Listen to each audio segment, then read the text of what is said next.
नमस्कार प्रिय भक्तों, सत्य भक्ति उपचार में आप सभी का स्वागत है। आज मैं इस वीडियो में जितिया व्रत के बारे में विस्तार से बताने जा रही हूँ। संपूर्ण जानकारियाँ इस वीडियो में आपको सुनने को मिलेगा। वीडियो में लास्ट तक बने रहें और वीडियो देखने से पहले जी मुतवाहन बाबा के चरणों में एक लाइक और प्लीज़ चैनल को सब्सक्राइब कर दीजिए। जी मुतवाहन बाबा आपके पुत्र को दीर्घायु होने का आशीर्वाद प्रदान करेंगे। प्रेम से बोलिए जी मुतवाहन बाबा की जय। जितिया व्रत पंचांग के अनुसार 2024 में 24 सितंबर दिन मंगलवार को दोपहर 12:38 से आश्विन मास के कृष्ण पक्ष की अष्टमी तिथियां प्रारंभ हो रही हैं और वहीं 25 सितंबर बुधवार के दिन 12:10 तक रहेगी। उदया तिथि के अनुसार इस वर्ष जितिया व्रत 25 सितंबर 2024 दिन बुधवार को रखा जाएगा। पूजन के लिए शुभ समय यानी कि शुभ मुहूर्त शाम 4:10 से 5:45 तक रहेगा। वहीं जितिया व्रत का पारना का समय 26 सितंबर 2024 सुबह 6:12 से है।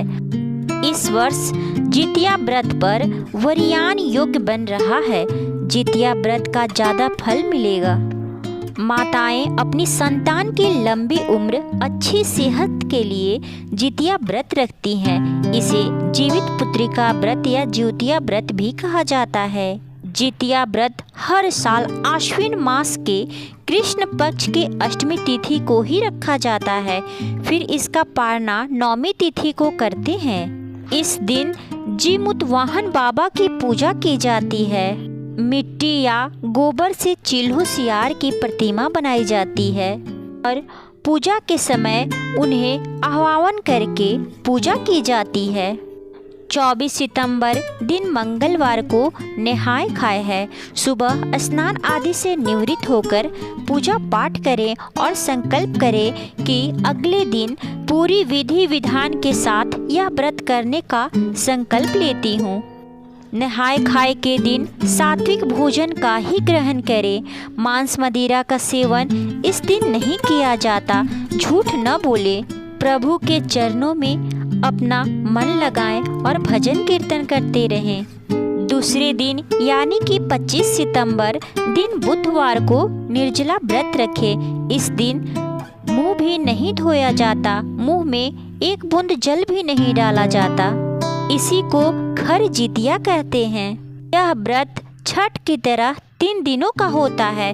पहला नहाय खाए, दूसरा व्रत और तीसरे दिन पारना की जाती है। व्रत के दिन पूरे निराहार रहकर संध्या के समय यानी कि प्रदोष काल में भगवान जी मुतवाहन बाबा और चिल्हो सियार की पूजा अर्चना की जाती है और अंत में कथा का श्रवण अवश्य करना चाहिए। तभी जी मुतवाहन बाबा की पूजा करने का फल प्राप्त होता है। इसके बाद आरती जरूर उतारें। इस प्रकार पूजा की जाती है और अगले दिन यानी कि 26 सितंबर को पारना करें। पारण के दिन सुबह स्नान आदि से निवृत्त होकर पुनः प्रभु यानी कि जी मुतवाहन बाबा की पूजा करें। भोग लगाकर आरती उतारें। इसके बाद चिल्हो सियारों को भी भोग लगाएं। स्वयं पारण करें।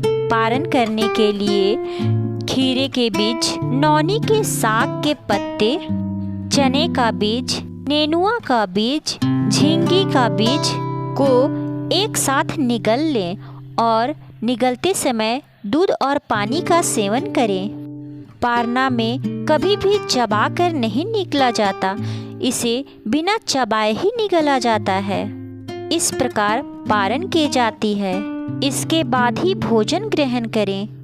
पारंपरिक मान्यताओं के अनुसार इसमें 5 प्रकार की सब्जियां बनती हैं। इसके साथ ही साथ मड़ुए के आटे की रोटी और नौनी का साग बनाया जाता है। इन्हीं सारी सामग्री को पारण के दिन खाना चाहिए। पारण के दिन नौनी के साग और मड़ुए के आटे का विशेष महत्व है।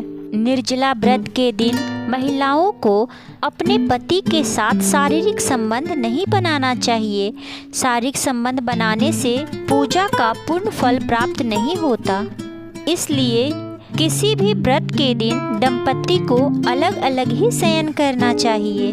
ऐसा करने से पूजा करने का पूर्ण फल प्राप्त होता है। इस प्रकार व्रत के आचरण से पापों का नाश, पुण्य का उदय होता है, शरीर और मन की शुद्धि होती है, अभिलषित मनोरथ की प्राप्ति और शांति तथा परम पुरुषार्थ की सिद्धि होती है। महिलाएं पीरियड के दौरान पूजा नहीं कर सकती। आप किसी और से पूजा करवा सकती हैं। इससे आपको व्रत का पूरा फल प्राप्त होगा। पूजा की सामग्री को भी नहीं छुआ जाता। आप मन ही मन मंत्रों का जाप कर सकती हैं। मासिक धर्म से गुजरने वाली महिलाओं को 7 दिनों तक अशुद्ध माना जाता है और जो कोई भी उसे छूता है वह शाम तक अशुद्ध रहेगा। इसलिए पूजा के समय पीरियड होने वाली महिलाओं को नहीं छुआ जाता। जितिया व्रत खास कठिन व्रतों में से एक व्रत माना जाता है। जितिया व्रत को निर्जला और निराहार रखा जाता है। इसमें व्रत करने वाली महिलाएं करीब 36 घंटे का कठोर व्रत रखती हैं। जितिया व्रत पूजन छठ पूजा की तरह ही बहुत कठोर माना जाता है। इस प्रकार जितिया व्रत की जाती है। प्रेम से बोले जी मुतवहन बाबा की जय, चिल्हो सियारिन की जय। प्रिय भक्तों, इस प्रकार भक्ति से संबंधित जानकारी के लिए हमारे चैनल को सब्सक्राइब कर लीजिए और बेल आइकन को प्रेस कर लीजिए। धन्यवाद।